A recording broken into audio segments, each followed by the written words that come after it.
Okay, so Hania, let's paint a picture. The source describes it as really peaceful, remote, almost untouched by galactic politics. Right, and it's home to the Henian. Think long-lived sort of contemplative beings, almost elven, maybe? But they have this incredible biological link to plants. Biological? How so? Well, their hair is literally living plants, ferns, flowers, that kind of thing. And their skin has this subtle green shimmer, violet eyes, almond-shaped.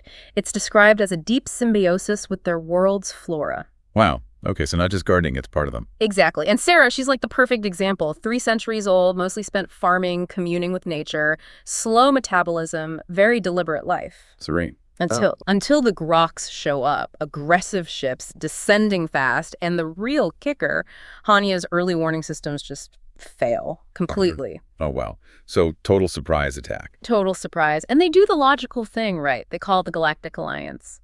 The big guys. And the Alliance says, basically, sorry, you're too reclusive, haven't signed up for enough committees, you're on your own. Harsh. ouch.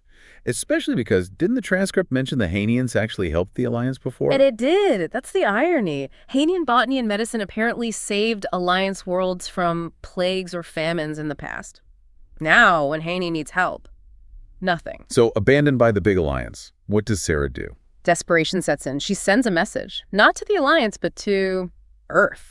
Earth, but the source says Earth is kind of minor, right? Isolationist. Exactly. Not the obvious choice, but Sarah remembers something from 22 Earth years ago. A single moment. Which was? She rescued a human child. Yeah. From a Groks, actually, on Trading Outpost 7. Just a spontaneous act of compassion. And she's held on to that memory. Well, more like it's the only connection she has. The transcript mentions Earth actually sent thank you messages for years, invitations even. But Sarah, being Hanian slow, deliberate, she just never replied. Procrastination on a centuries-long scale, maybe? Huh. Okay, so after 22 years of silence, she sends this message basically saying, remember that kid I saved? We need help now. A total Hail Mary. Pretty much. And the response she gets back, just 5 words. Hold on, we are coming. Simple, but believable for Sarah. Her first reaction, according to the source, is just disbelief. Like, why would Earth come when the Alliance wouldn't? It must seem impossible. Okay. But then a ship slices through the atmosphere. Not military, though. A shuttle, piloted by a human. Let me guess. Got it.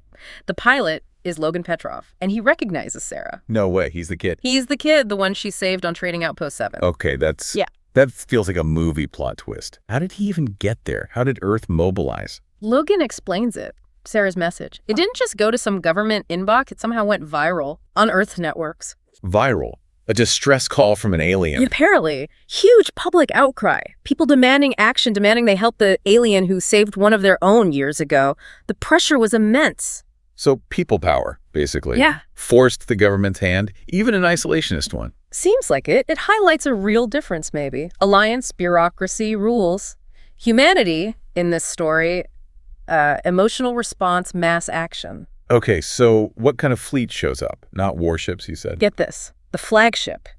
It's a luxury cruise liner. The SS Celestial Voyager. Seriously. A cruise ship? Yep. Repurposed on the fly, along with other civilian ships. It's like a giant improvised rescue convoy, just regular people pitching in. That's incredibly risky, but also kind of amazing. And Logan has this line, it's quite blunt. He says humans are just very, very good at war, and specifically at killing things. Whoa, okay. Where's that come from? He links it to our evolutionary history. Persistence predators, not ambush hunters like maybe. The Groks seem to be with their pack tactics. Humans just wear things down, an unexpected angle on human strength. So picture this. A luxury cruise ship, now it's a triage center. Chaos, but organized. Exactly. Humans in civilian clothes tending to rescued Hanians. Making do. Grassroots heroism, you could call it. And the motivation wasn't strategy or resources. Nope. Logan makes it clear. It's public empathy. It's that viral story of Sarah saving him years ago, a debt being repaid on a massive scale. And then there's another reveal about Logan, right? He's not just some random pilot who happened to be the rescued kid. Right. Turns out he now owns a space security company. He has resources. Access. Ah, okay. That makes the swift response a bit more plausible. And Sarah remembers his childhood name was different. Gohar. Yeah, she mentions Gohar earlier in her message, maybe, and is initially stunned when Logan confirms that was him. It just clicks everything into place. The kid she saved now runs a security firm and is orchestrating her planet's rescue. That's Powerful. And it works. The transcript says within 2 Earth days, the Groks are pushed back, safe zones established, evacuation underway, a total turnaround. Sarah must be. I mean, how do you even say thank you for that? She struggles. The scale is just too different, you know? Saving one child versus saving a whole civilization.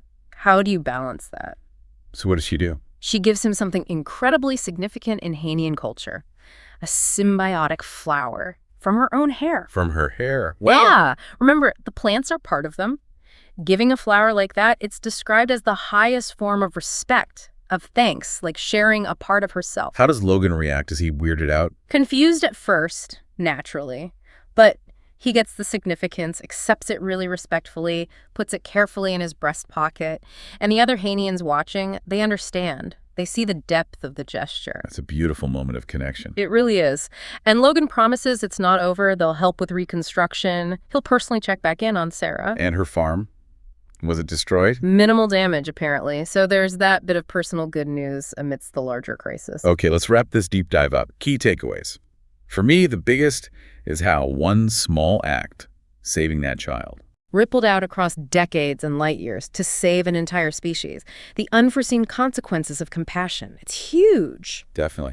And also the contrast. Yeah. The big established alliance fails, but this smaller, supposedly inward-looking power, humanity, jumps in, driven by emotion and public will. Yeah, it challenges assumptions about power and motivation, doesn't it? Yeah. Bureaucracy versus, well, grassroots empathy, maybe. And that aha moment with Logan being the kid, it just underlines that interconnectedness. Things you do might matter way more than you think way later. Absolutely. It makes you wonder, you know? Yeah, like what small kindness, what little thing you might do today could echo in some completely unexpected way in the future?